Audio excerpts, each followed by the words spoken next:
KGN9 టీవీకి స్వాగతం.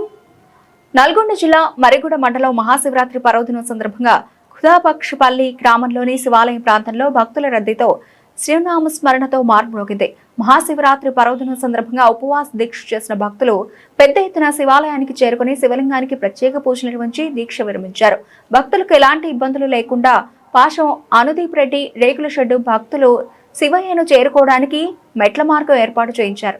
ఈ సందర్భంగా భక్తులు గ్రామ పెద్దలు పాశం అనుదీప్ రెడ్డిని సాలువతో ఘనంగా సన్మానించి అభినందనలు తెలియజేశారు. ఈ కార్యక్రమంలో సుఖేష్ రెడ్డి, మాదుగోని లింగం, ఓరిపక్క జంగయ్య, పోతరాజు ఆంజనేయులు, మాదుగోని వెంకటేష్, ముర్కలి రాములు, రవీందర్, భక్తులు, గ్రామ పెద్దలు తదితరులు పెద్ద ఎత్తున పాల్గొన్నారు.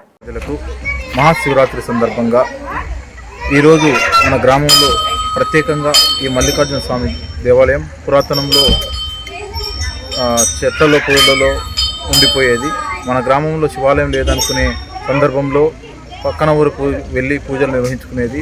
అది గమనించి మా మిత్రులు కొంతమంది కలిసి ఈ యొక్క శివాలయాన్ని పూజా కార్యక్రమం నిర్వహించుకోవడానికి కొన్ని ఏర్పాట్లు చేశాము. 2016 నుంచి ఈ యొక్క ఏర్పాట్లను నిర్వహించడం జరుగుతుంది.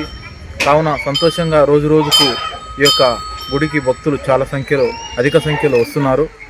కొంతమంది దాతలు అదేవిధంగా మమ్మల్ని చూసి వారి సహకారం కూడా కల్పించారు. వారు పాశం అనుదీప్ రెడ్డి గారు ఈ యొక్క రేకుల షెడ్డు నిర్మాణాన్ని మరియు మెట్ల సహకారాన్ని ప్రజలకు భక్తులకు ఇబ్బంది జరుగుతుందని చెప్పేసి వారి తెలుసుకొని ఏర్పాటు చేశారు. వారి కుటుంబాన్ని భగవంతుడు ఎలవెల్ల ఆశీర్వాదం కల్పించాలని కోరుకుంటున్నాను. అదేవిధంగా ఇంకా ఎవరైనా భక్తులు ఉంటే